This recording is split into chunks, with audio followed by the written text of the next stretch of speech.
Hi friends, welcome to my YouTube channel Mahitha vlogs. ఈరోజు నేను మీకు ఎంతో టేస్టీగా ఉండే టొమాటో రసం ఎలా చేయాలో చూపిస్తాను.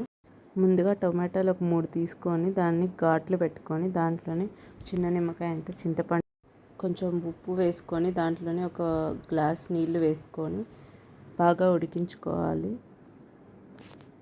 ఈ టొమాటో రసానికి సైడ్ డిష్గా వెజ్ వాళ్ళు అయితే దొండకాయ కానీ బెండకాయ కానీ ఆలు కానీ చేసుకుంటే భలే ఉంటుంది. అదే నాన్ వెజ్ వాళ్ళు అయితే fish fry, chicken fry, prawns fry అలా ఏదైనా ఫ్రై వేసుకొని సైడ్ డిష్గా తింటే అద్దరిపోతుంది. ఒకసారి మీరు ట్రై చేయండి. తర్వాత రసం పొడి కోసం నేను 2 ఎండుమిరపకాయలు తీసుకున్నాను. మా ఇంట్లో చిన్న బాబు ఉన్నాడు, బాబు తినడానికి 2 తీసుకున్నాను.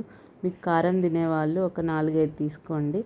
తర్వాత దాంట్లోనే కందిపప్పు కొంచెము, జీలకర్ర, ధనియాలు, మిరియాలు అవి వేసుకొని వేయించుకోవాలి. తెల్లగడ్డల పాయలు తీసుకొని పక్కన పెట్టుకోవాలి. తర్వాత ఈ కందిపప్పు మిరపకాయలని బాగా వేయించుకోండి. ఆయిల్ ఏం పట్టదు దీనికి, ఆయిల్ లేకుండా వేయించుకోండి. కొంచెం ఇక్కడ చూపించినట్టు అలా ఎర్రగా వస్తే సరిపోతుంది. మరి నల్లగా కొంచెం వేగకపోయినా రసం అంత టేస్ట్ ఉండదు. సో బాగా వేగేటట్టు చూసుకోండి లో ఫ్లేమ్లో. చల్లారాక ఈ మిశ్రమాన్ని మిక్సీలో వేసుకొని కొంచెం బరకగా మిక్సీ వేసుకోండి. కొంచెం వేసుకున్నాక దాంట్లోనే తెల్లగడ్డ కూడా యాడ్ చేసుకొని కొంచెం మెత్తగా మిక్సీ వేసుకోండి ఇక్కడ చూపించినట్టు. ఈ రసం పొడి మనం డబ్బాలో వేసుకుంటే ఒక 15-20 డేస్ వరకు నిల్వ ఉంటుంది. పెట్టుకుంటే స్మెల్ కూడా పోకుండా బాగా మంచి వాసన వస్తుంది. సో ఈ పొడిని మనం పక్కన పెట్టుకొని తర్వాత మనం తిరుగుమాత పెట్టుకోవడానికి ఒక గిన్నె పెట్టుకొని దాంట్లోనే కొంచెం ఆయిల్ వేసుకోండి. ఒక 2 స్పూన్స్ సరిపోతుంది, ఎక్కువ ఆయిల్ పట్టదు. దాంట్లోనే కొంచెం ఆవాలు, జీలకర్ర వేసుకొని ఆవాలు జీలకర్ర చిటపటమన్నాక దాంట్లోనే ముందుగా కచ్చాపచ్చాగా దంచుకున్న వెల్లుల్లిపై తెల్లగడ్డను వేసుకోండి. అవి కొంచెం ఆయిల్లో ఫ్రై అయ్యాక దాంట్లోనే కొంచెం ఇంగువ వేసుకోండి. ఇంగువ పొడి వేసుకుంటున్నాను నేను. ఇప్పుడు ఇంగువ పొడి వేసుకొని అది కూడా కొంచెం ఆయిల్లో వేగాక దాంట్లోనే కొంచెం కరివేపాకు వేసుకోండి.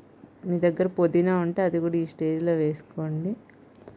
అవి బాగా ఆయిల్లో వేగాక ముందుగా మనం టమాటో చింతపండు రసం తీసుకున్నాం కదా, ఆ రసం వేసేసుకోండి. దీంట్లో వేసేసుకొని ముందుగా మనం మిక్సీలో వేసుకున్న పొడి ఉంది కదా రసం పొడి, ఆ పొడి కూడా దీంట్లో వేసేసుకొని బాగా కలిపెట్టేసుకొని దాన్ని మూత పెట్టేసుకొని ఒక 5-10 మినిట్స్ బాయిల్ చేయండి. కొంచెం చిన్న బుడగల్లాగా వస్తాయి. ఈ రసం ఏం మరీ తెరలపడలేదు, తెరిలితే అంత టేస్ట్ ఉండదు. సో కొంచెం బుడగలు వచ్చినప్పుడే మీరు చూసుకొని దించిపోయే ముందు కొంచెం కొత్తిమీర వేసుకొని దించేసేయండి.